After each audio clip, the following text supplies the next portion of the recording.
Right. சங்கீதத்தின் புஸ்தகம் 126வது சங்கீதம். 126வது சங்கீதம் மாறி மாறி வாசிப்போம். கடைசி வசனத்தை சேர்ந்து வாசிப்போம். 126வது சங்கீதம் கடைசி வசனங்களை எல்லாரும் சேர்ந்து வாசிக்கலாம். சியோனின் சிறையிருப்பை கர்த்தர் திருப்பும் போது சொப்பனம் காண்கிறவர்கள் போல் இருந்தோம்.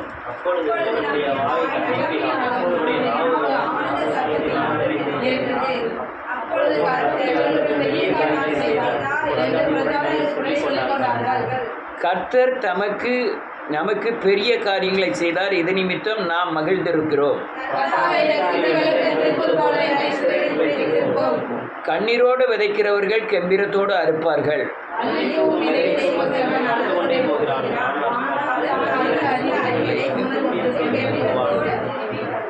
அல்லேலூயா. எல்லாரும் உட்காரலாம். ரைட். இயேசுவின் நாமத்தினாலே கர்த்தாவே உங்கள் ஸ்தோத்திரம். ஒவ்வொரு தடவையும் சத்தியங்கள் போதிக்கப்படுகிறது. நீங்கள் சரியானபடி சத்தியங்களை கேட்டு அதை நடைமுறைப்படுத்துகிறவர்களாய் மாறினா தான் உங்கள் ஆத்மா விடுதலையானால் தான் இந்த உலகத்தில் சரீரத்தில் நீங்கள் விடுதலையாக முடியும். நீங்கள் சத்தியத்தை நடைமுறைப்படுத்தலைன்னா உலகத்தில் நீங்கள் விடுதலையான ஒரு வாழ்க்கை வாழ முடியாது. எல்லாம் வேதவசனத்தின் அடிப்படையில் தான் இந்த பூமியை தாங்கப்படுகிறது. வேதவசனத்தின் அடிப்படையில் தான் எதிர்காலம். நடந்து முடிந்த காலங்களும் வேதவசனத்தின் அடிப்படையில் தான் நடந்து முடிந்தவைகள். அதனால் இந்த பூமியில் எல்லா காரியங்களையும் வேதவசனத்தின் அடிப்படையில் தான் இருக்குது. அதனால தான் கிறிஸ்தவர்கள் வேதவசனத்தை அதிகமாய் நம்புகிறதும் கிறிஸ்தவர்கள் வேதவசனத்தை பின்பற்றி இந்த பூமியிலே அல்லலியா ஒரு விடுதலையான வாழ்க்கை வாழ்வதற்கும் இந்த வேதவசனம் நமக்கு கொடுக்கப்பட்டிருக்கிறது. ஒன்று பொய்யல்ல, எல்லாம் நிரூபிக்கப்பட்ட ஒன்றுகள் ஒன்று. ரைட். நன்றியோடு கூட துதிக்கிறேன். இயேசு கிறிஸ்துவின் நாமத்துக்கு ஸ்தோத்திரம் உண்டாகட்டும். ஒரு வசனத்தை வாசிப்போம். 5:6.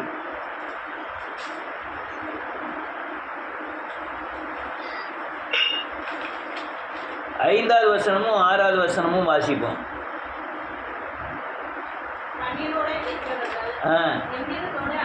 அறுப்பார்கள். ஆமேன். அழுது கொண்டு போகிறான். ஆமேன். ஆமேன். போதும். விதையை அழுது கொண்டே விதைக்கிறான். அள்ளி தூவுற விதையை கண்ணீரோடு விதைக்கிறான். வேதம் சொல்லுது கண்ணீரோடு விதைக்கிறான். அந்த விதையை கொண்டு போகும்போதே அழுதுகிட்டே போறான்னு வேதம் சொல்லுது. இதுதான் என்ன விதை என்ன ஏதுங்கிறத இன்னைக்கு நாம் தியானம் செய்ய போகிறோம்.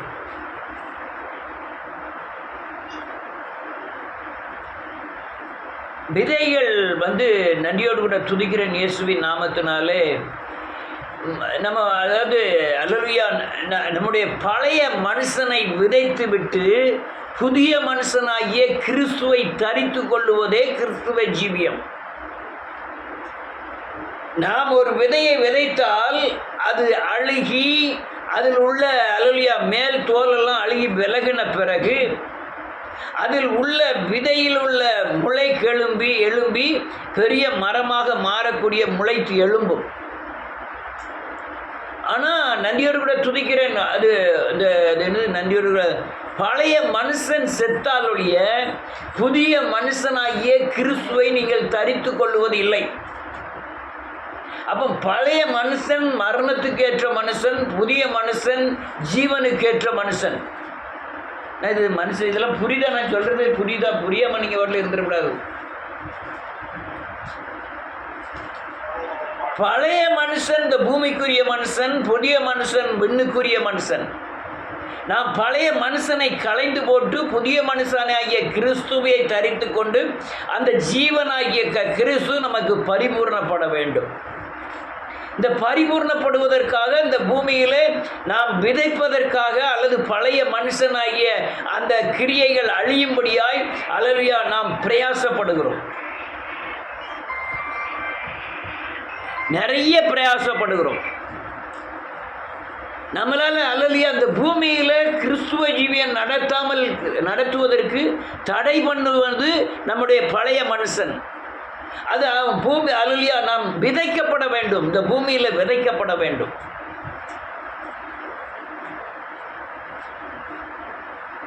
பழைய மனுஷனாகிய அந்த மாமிச மனுஷன், இந்த உலகத்தின் ஆசபாசங்களோடு சார்ந்திருக்கிற மனுஷன் செத்தால் ஒழிய புதிய மனுஷனாகிய கிறிஸ்துவை நீங்கள் தரித்து கொள்ள முடியாது. வேதம் தெளிவாய் சொல்கிறது, கண்ணீரோடு விதைக்கிறவன் கம்பீரத்தோடு அறுப்பான். முதல்ல நீங்கள் உங்களுக்கு பழைய மனுஷனுக்கும் புதிய மனுஷனுக்கும் உள்ள வித்தியாசங்கள் நல்லா தெரியணும். வேதகாரனான பிறகு நமக்கு இயேசுவை போல மாறும்போது கிடைக்கிற பலன் என்ன? அல்லேலூயா, நாம் என்ன தகுதியை பெற்றிருக்கிறோம், நமக்கு என்ன, அல்லேலூயா, அதன் மூலமாக எனக்கு கிடைத்தது என்ன, புதிய மனுஷனாகிய கிறிஸ்துவை தரித்து கொண்டதுனால என்ன பலன் கிடைச்சதுங்கிறத உங்களுக்கு புரியணும். மட்டுமல்ல, பழைய மனுஷனுடைய தன்மை என்ன, பழைய மனுஷனுடைய கிரியைகள் என்ன, பழைய மனுஷன், அல்லேலூயா, நதியோடு பழைய மனுஷன் இருந்தால் என்ன நஷ்டம், அதெல்லாம் உங்களுக்கு புரியணும். உள்ள இருக்கவங்களுக்கு புரியுதா? அதே போல நீங்க இயேசுவையும் புரிந்திருக்கணும். நீங்கள் பழைய மனுஷனை கொண்டு அதை விதைச்சிட்டு, இந்த பூமியில் விதைச்சிட்டு, பரலோக மனுஷனாகிய புதிய மனுஷன், ஜீவனை பெற்ற மனுஷன் தரக்கூடிய ஆள் யார், அவற்றை எப்படி அந்த புதிய மனுஷனாகிய கிறிஸ்துவை நாம் அல்லேலூயா தரித்து கொள்ள வேண்டும்ங்கிறத நீங்கள் புரியணும். இது எழுப்புதல் சத்தியம். நான் சொல்கிற காரியங்கள்லாம் எழுப்புதல் சத்தியம். இங்கே தவிர நான் வேறு எங்கேயும் பிரசங்கிக்க முடியாது. அதனால் அவன் சங்கீதக்காரன் அழகாக சொல்கிறான், கண்ணீரோடு விதைத்தால் இந்த அல்லேலூயா பழைய மனுஷன் செத்து புதிய மனுஷனாகிய கிறிஸ்துவை தரித்து கொண்டு இயேசுவின் சாயலுக்கு ஒப்பாய் நீங்கள் வளர்ச்சி அடையும் பொழுது அல்லேலூயா கம்பீரத்தோடு இந்த பூமியிலே அநேக ஆசீர்வாதங்களை சுதந்திரித்துக் கொள்ள முடியும் இயேசுவின் நாமத்தினாலே. இதெல்லாம் நான் எப்படி தான் வெளியே உள்ளவங்கள்ட்டெல்லாம் சொல்லி புரிய வைக்க போகிறேன்னு எனக்கு தெரியல. இந்த காரியங்கள் இங்கே உள்ளவங்களுக்கு அநேகருக்கு புரியுதாங்கிறது எனக்கு தெரியல. புரிஞ்சாதான் இது நடைமுறைப்படுத்திக்கிட்டு இருக்க காரியங்கள் இதெல்லாம். எனக்கு பழைய மனுஷன் இருக்கான், அது ஜென்ம சுவாப மனுஷன், இந்த உலகத்தை சார்ந்த மனுஷன், ஜாதியின் மனுஷன். இந்த மனுஷன் அல்லேலூயா சாகிறதுக்குள்ள, இந்த மனுஷனை நான் விதைக்கிறதுக்குள்ள, அந்த அல்லேலூயா கிறிஸ்துவோடு கூட நான் அடக்கம் பண்ணுவதற்குள்ள நான் படுகிற பாடுகள் பயங்கரமாக இருக்கிறது. அல்லேலூயா. ஒவ்வொரு மனிதனுக்கும் இந்த பழைய விதை சாகாம கிறிஸ்துவாகிய புதிய விதையை தரித்து கொள்ள விரும்புகிறார்கள். இந்த பழைய மனுஷன் சாகுவதற்கு தான் சர்ச்சை, புதிய மனுஷனை தரித்து கொள்வதற்கு தான் சர்ச்சு உபதேசங்கள். இப்போ பிரச்சனை என்னென்னா, இப்போ நம்ம ஹவுசிங் போர்டில் ஒரு ஆள் ஆட்டோ ஓட்டிருப்பார், செல்வராணி, மகா பேர். அவருக்கு நம்ம சேர்மாதவி நம்ம சர்ச்சுக்கு ரொம்ப நாள் அவர் தான் வண்டி கொண்டு வர்றார், வேன் கொண்டு வர்றார், இப்போ ஆட்டோ வச்சுருந்தார். உடனே அவர் சொன்னார், ஐயா நான் யாதவ், எனக்கு என் பொண்ணுக்கு ஒரு பையன் வேணும்,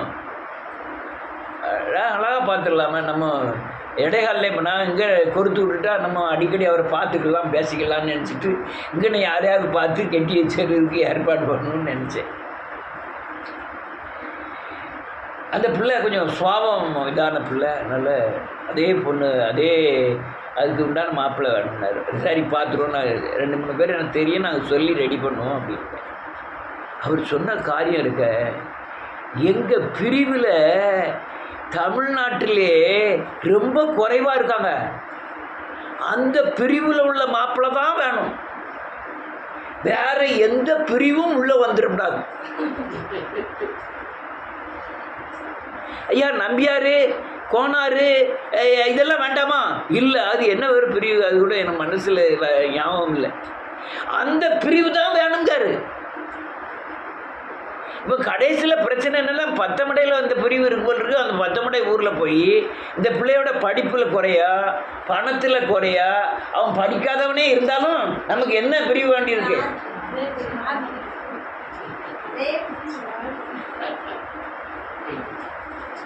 இது என்ன சுவாபம் ஐயா தாவீது ஐயா? இவருக்கு இருக்கிற துட்டுக்கு இதே கொள்ளை ஐயா கோனாரே கட்டிட்டு போட்டோம், நம்பியாரே கட்டிட்டு போட்டோம். ஒரு தகுதியான ஒரு காரியங்களை செய்யலாம்ல. இல்லை என் குரூப்பில் தான் அந்த பிரிவில் தான் வேணுங்கிறனால படிப்பு குறைய, இவரோட அந்தஸ்து குறைய, எல்லாமே குறைய, ஆனாலும் எனக்கு என்ன வேணும்?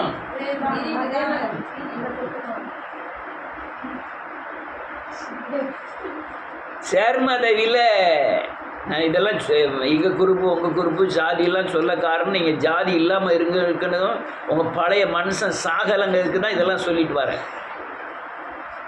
சேர்மதவியில் 2 குரூப் எங்கள் குரூப். ஒரு குரூப்பு நம்ம அதுலையா துறைச்சாமைபுரம் குரூப்பு, ஒரு குரூப்பு இடையாள் குரூப், கொடிக்குறிச்சி குரூப்பு, அது வேற ஒரு குரூப். இந்த 2 குரூப்பு தான் வந்திருக்கு. 2 குரூப்பில் ஒரு குரூப்பு என்னை ரொம்ப அன்பு செலுத்தும். சோறெலாம் அவங்களே கொண்டு வந்து சோறெலாம் எனக்கு கொடுப்பாங்க. மத்தியானம் எங்கள் வீட்டில் சோறெலாம் பொங்கிருக்கும். இல்லை தாமஸ் அண்ணா வந்து சாப்பிட்டுட்டு தான் போனோம்ட்டு எல்லாம் உட்காந்து அந்த குரூப் தனியாக இருக்கும், இந்த குரூப் தனியாக இருக்கும். நம்ம தான் சாதிக்கு செத்துட்டோமே, இவங்க என்ன அந்த அவங்களை விட இவங்க நேசிக்காங்களே அப்படின்னு எனக்கு ஒரு மனசில் தோணுச்சு. என்ன இந்த ஆட்கள் இப்படி நேசிக்க? கோட்டாங்குளத்தில் 2 குரூப்பும் வரும், 2 குரூப்பும் தனி குரூப்பாக மாறிடும். யார்? அபிகாயில் எங்கள் கோஷ்டி, ரேச்சல் ஏத்த கோஷ்டி. ரேச்சலோட அபிகாயில் என்னை கம்மியாக நேசிக்கும். எனக்கு இது தெரியலை. ஏதோ ஊழியம் செய்கிறதுனால ஒரே பாத்திரத்தில் பானம் பண்ணதுனால அன்பு செலுத்துனாங்க போலுக்கு நான் நினச்சிக்கிட்டேன். யாரோ ஒரு ஆள் கூப்பிட்டு சொன்னாங்க, அதெல்லாம் வேற குரூப்பு, அது அவங்க நம்மளும் பொண்ணு கொடுக்க மாட்டோம், வாங்க மாட்டோம், ஆனால் ஒரே சாதி தான் அப்படின்னாங்கல்ல. ஏச்சி இது ஆகவே ஆகாத அப்படின்னு சாமுவேலை கூப்பிட்டு சொன்னேன். இப்படிலாம் இருக்கு அப்படின்னு. சாமுவேல் பொண்ணு கட்டிட்டு யார் தெரியுமா? இந்த குரூப்பே இருக்கக்கூடாதுன்னு வெளியே போய் கட்டிட்டு வந்துட்டார் அவர். அல்லேலூயா. தேவ திட்டம் இல்லை, ஆனால் சுய முயற்சி. இப்போ என்ன ஆயிட்டு? இந்த சுயத்தை உடைக்கணும்னே நான் உடைக்கணும்னு உடைச்சேன். அல்லேலூயா. இன்னும் அநேக காரியங்களை சொல்ல முடியும். இந்த குறிப்பங்குளத்தில் போய் வியாழக்கிழமை தோறும் செவ்வாய்க்கிழமை தோறும் ஒரு பிரேயர் நடத்துவேன்.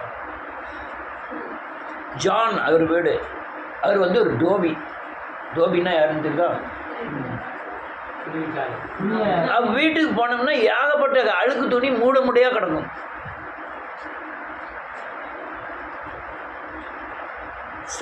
சாப்பிடாம போகக்கூடாதுன்னுவாங்க. குறிப்பங்குளத்தில் இப்பவுமே எனக்கு நல்ல ஞாபகம் இருக்குது. அந்த ஒரு அழுக்கு துண்டை தான், அதான் சேரு, அது துண்டை தூக்கி போட்டு தான் அதெல்லாம் உட்காரணும். ஆம்லேட் போட்டு சாப்பிட்டுட்டு அதுக்கப்புறம் தான் அந்த திடீர்னு அவன் அக்கா கூட தீயை கொளுத்தினோன்னு ஆள் இறந்துட்டு ஐக்ரௌண்டில் போய் ஒரு வேன் அமர்த்திட்டு போய் அந்த டெட் பாடியை கொண்டு வந்தோம். அது அங்கே பெட்டில் போடக்கூடாதுன்னு தூக்கி கொண்டு போய் அது என்னது ஒரு கார் விடக்கூடிய ஸ்டாண்டில் கொண்டு போட்டு போயிட்டாங்க. பிறகு போய் நாங்கள் தூக்கிட்டு வந்து இங்கே வந்து அடக்கம் பண்ணணும். அல்லேலூயா. இப்போ என்ன, நீங்கள் எதனாலும் விதைச்சிருவீங்க, இந்த விதை கடலை விதை உள்ளே இருந்துக்கிட்டே இருக்கும்.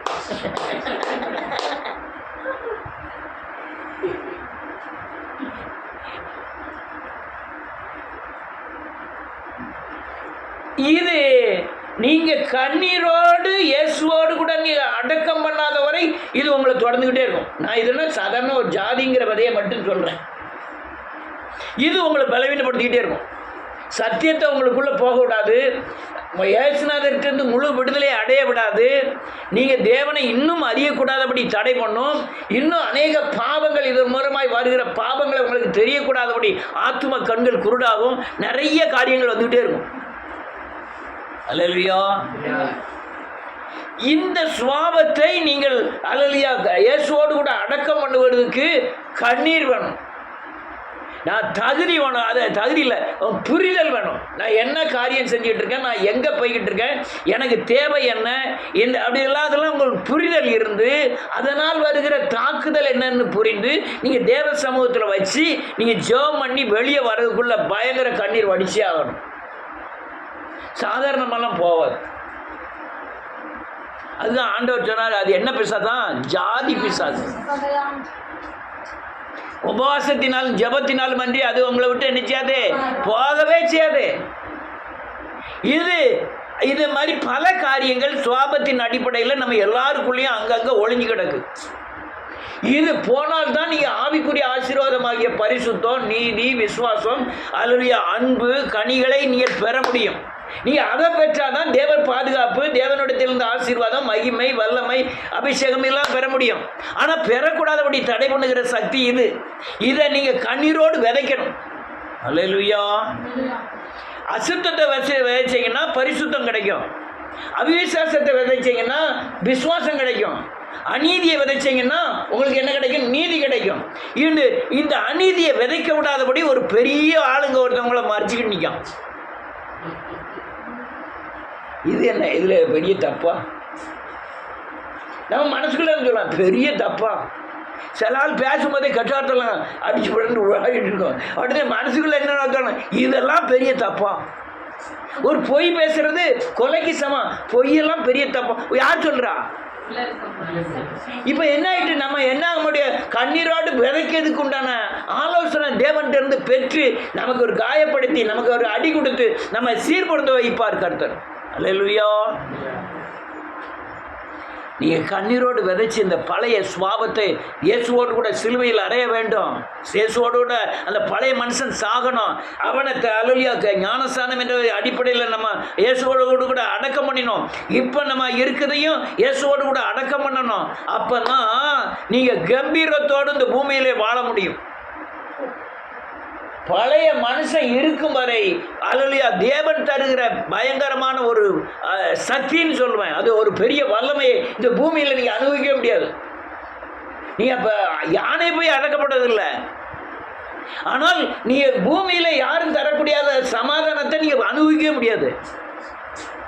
இந்த சக்தி ஒரு பயங்கரமான கொடூர சக்திகள். அந்த ஜாதி மட்டுமல்ல, பல கோணங்களில் நம்மை ஆட்டி படைக்கிற சுவாபத்தின் தன்மைகள் நிறைய. பவுலே சொல்றான், நான் விரும்புகிறதை செய்யாமல் விரும்பாத செஞ்சுக்கிட்டு இருக்கேன். நான் அதை விரும்பியெல்லாம் செய்யலை, ஆனால் என்ன எனக்குள்ளே இருக்கிற பாவமே அப்படி செய்யறதுன்னு சொல்லும். அந்த அளவுக்கு அவன் பவுலே அப்படி சொன்னான்னா நமக்குள்ள எத்தனை காரியங்கள் ஒளிஞ்சு கிடக்கிறது. ஒளிஞ்சு கிடக்கிறா இல்லையா?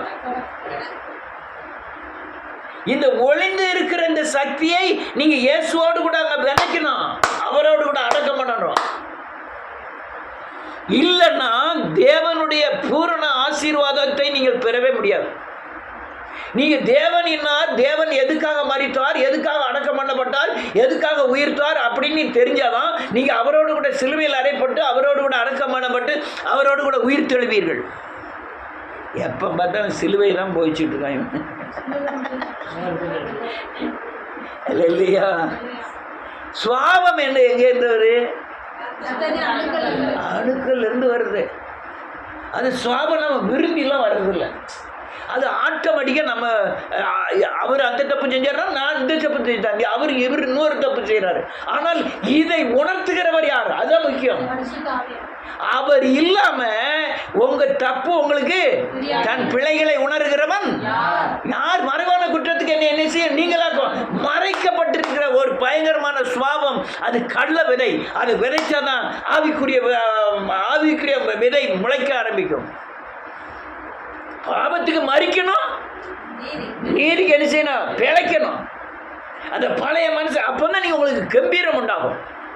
நீங்க அதெல்லாம் வச்சுக்கிட்டு தேவனுடைய பூர்ண சமாதானத்தையோ பூர்ண விடுதலையோ உங்களால பெறவே முடியாது. அல்லேலூயா, பெறவே முடியாது. மரியாள் தன்னை விட்டு எடுபடாத நல்ல பங்கை தெரிந்து கொண்டால், மார்த்தால் பற்பல வேலை செய்தாலும் அதை சொல்லுது. ஆனால் அந்த லாசரு ஆகிய தன் சகோதரன் மரித்த உடனே கண்ணீரே வரல மார்த்தாளுக்கு. மரியாள் கண்ணீர் விட்டு அழுதாள் தேவன்கிட்ட, ஆண்டவரே நீர் இருந்திருப்பார், ஆனால் என் சகோதரன் செத்துருக்க மாட்டானே. ஆண்டவர் சொல்ற, ஆண்டவரே அல்லது அதை பார்த்துட்டு மரியாள் கண்ணீர் விட்டதை பார்த்து இயேசுவோ கண்ணீர் விட்டார்னு எழுதியிருக்கோம். அப்போ காரியம் என்னன்னா, உங்களுடைய சுவாபம் நீங்குவதற்கு நீங்க என்ன பிரயாசப்படுகிறீர்களோ அந்த பிரயாசத்தின் ஒரு பங்கை தேவன் ஏற்றுக்கொள்ளுகிறார். என்னால முடியாதியா? தேவனால் எல்லாம் என்னால் ஒரு சுவாபத்தை விட முடியாது. ஆனால் என் சுவாபத்தை சிலுவையில் என்ன செஞ்சிருக்கிறாரு? அறைந்திருக்கிறார். நீங்கள் இதை நல்லா புரிஞ்சுக்கணும். என்னால் விட முடியுங்கிற முயற்சியெல்லாம் பண்ணவே முடியாது. ஆண்டவர்கிட்ட போய் சரணாகதி அடைஞ்சி அழுது, ஆண்டவரே என் சுவாபத்தை எடுத்து போடுன்னு சொல்லி நீங்கள் அதுக்கப்புறம் நீங்கள் எடுத்து போடணும். நீங்கள் உங்கள் சுய முயற்சியினால இந்த உலகத்தில் ஒன்றுமே செய்ய முடியாது. உங்களால் ஒன்றுமே கூடாது. மனுஷனால் கூடாதெல்லாம் அவரால் தான் கூடும். அதனால் நீங்கள் இது அநேக வெளி காரியங்கள்னால் ஒரு கல்லை எடுத்து 100 இடத்துல வைக்கலாம். பரீட்சை எழுதும் போது அடுத்தவனை பார்த்து எழுதலாம். ஆனால் நம்முடைய உள் சுவாபத்தை மாற்றக்கூடிய சக்தி ஆற்றலுக்கு வெளிப்புறமான காரியங்களை நீங்கள் செய்யலாமே தவிர உள்புறமான காரியங்களை நீங்கள் உங்களால் செய்ய. ஆனால் தவற உணர்ந்து தேவ சமூகத்தில் போய் சிலுவையில் இதெல்லாம் சுமந்து கொண்டு அதுக்கான கிரயத்தை நீ கட்டிட்டு என்னைக்கு அழுது அல்லையா விதைக்கிறீங்களோ, அவங்க பழைய மனுஷனை விதைக்கிறீங்களோ, பழைய மனுஷனுடைய கிரியைகளை விதைக்கிறீங்களோ, அப்போ தான் புதிய மனுஷனையும் புதிய மனுஷனுடைய கிரியைகளாகிய ஆவியின் கனிகளையும் நீங்கள் தரித்து கொள்ள முடியும். அல்லையா? அப்போ தான் கம்பீரம் உண்டாகும். அல்லையா? அப்போ தான் கம்பீரம் உண்டாகும். எத்தனையோ காரியங்களை சொல்ல முடியும். சுவாபங்கள் பயங்கர மோசமானது. அதுல இருந்தெல்லாம் விடுதலைக்கு வரணும் இயேசுவின் நாமத்தினாலே. பாவிகளிலே பிரதான பாவி, நான் செய்யாத தவறே கிடையாது. ஆனால் இன்னைக்கு தேவ சத்தியங்களை போதிக்கக்கூடிய அளவில் மாறினதுக்கு காரணம் என் சுவாபமும் என் சுயமும் உடைக்கப்பட்டதுனால. பழைய காரியங்கள் அநேக நேரங்களில் எனக்கு உபத்திரம் வருவது. உபத்திரம் வரும்போது என்ன செய்வேன்? நான் ரட்சிக்கப்படுவதற்கு முன்பாக அநேக செய்த தவறுகளை உடனே தேவ சிலுவைக்கு நேராய் அல்லது கொண்டு போய் அதை அழுது மனம் திரும்பி விட்டுருவேன். ஒரு நாள் கரும்பு காட்டில் போய் கரும்பு கலாம போகிறோம். 3 பையங்க கேட்டுக்கா. கரும்பு சடக்கு சடக்குன்னு நொடிச்சா வந்துடும்.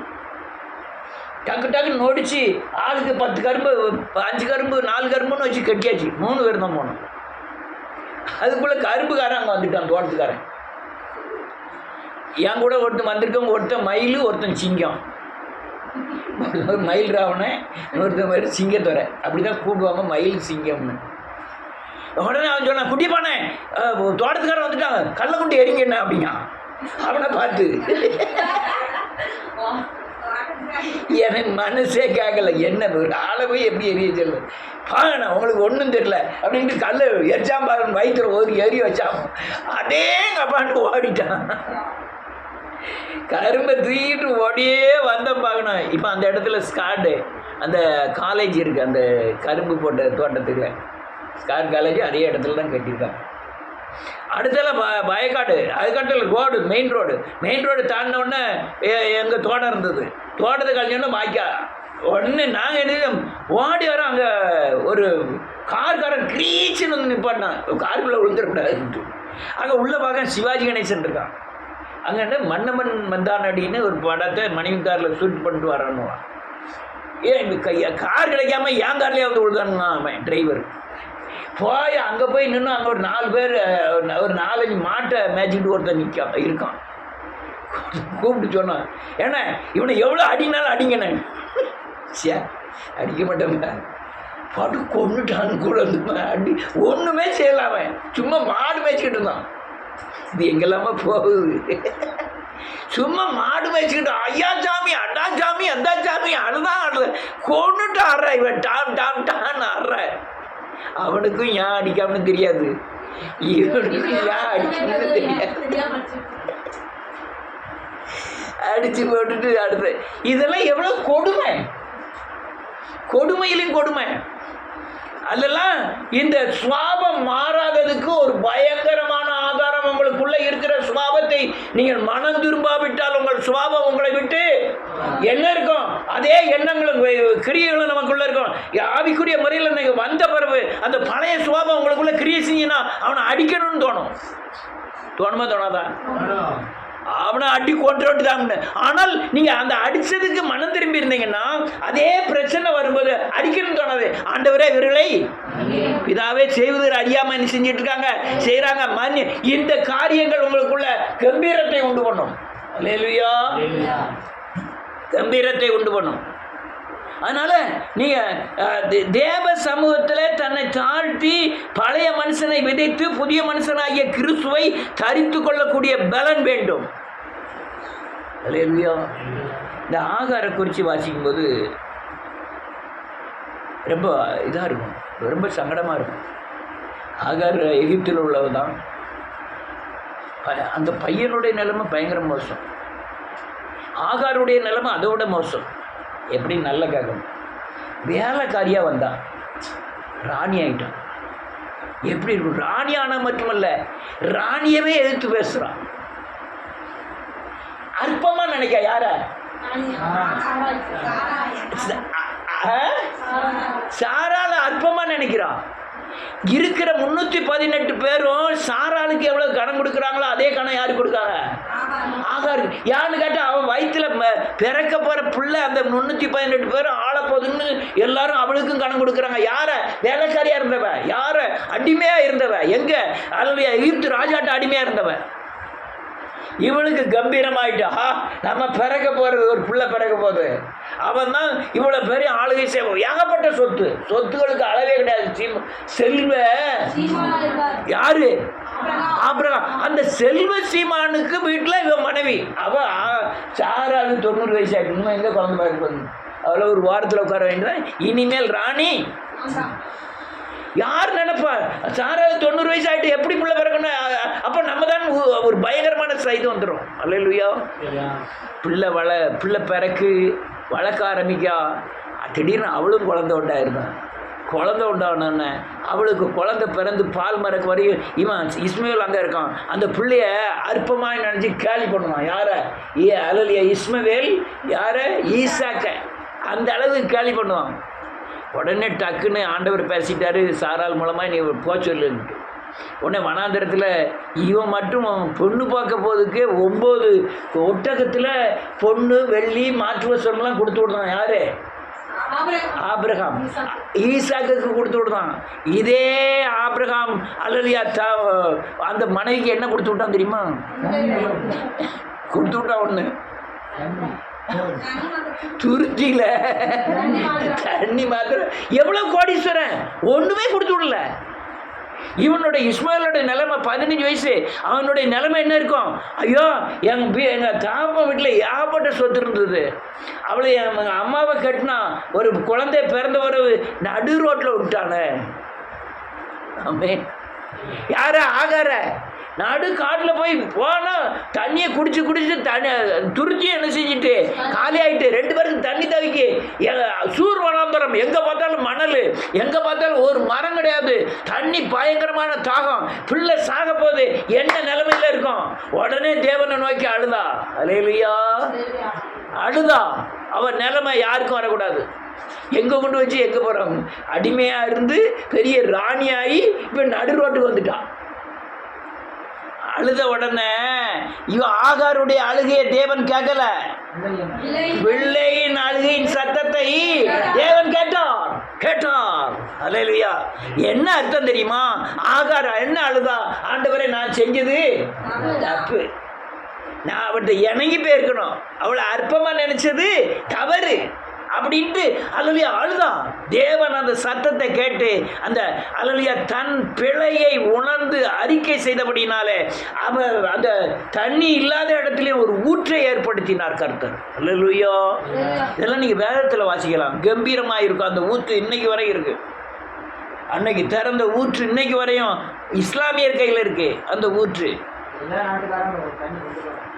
கொண்டு போறாங்க. ஆனா இஸ்லாமியர் கையில தான் இருக்கு.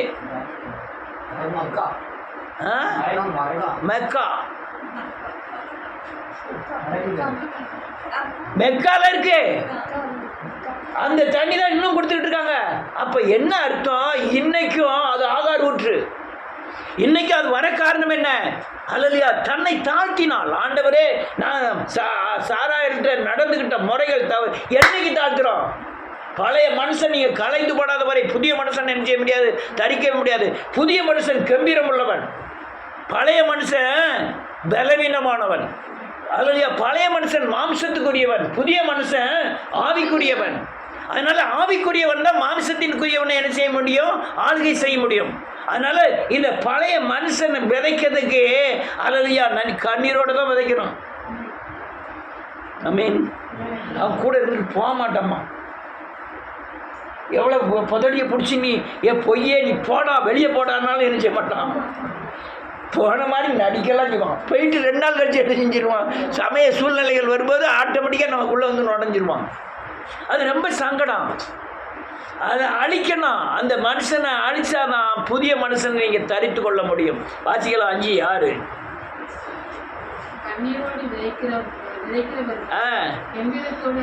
அறுப்பார்கள், சுமக்கிறவன் அழுது கொண்டே போகிறான். ஆமென் ஆமென் ஆமென். அள்ளித்துவம் விதையை விதைக்கிறவன் அழுதுகிட்டே போறான். நீ யார் அண்ணாளுடைய காரியங்கள்லாம் பார்த்தீங்கன்னா ரொம்ப கொடுமை. மூத்தோடியா இருக்கா இளையோடியா இருக்கா. மூத்தோடியாவுக்கு பிள்ளை இருக்கு, இளையோடியா அற்பமாக நினைக்கிறான்.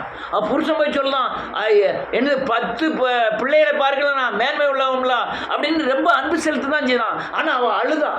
ஆண்டவரே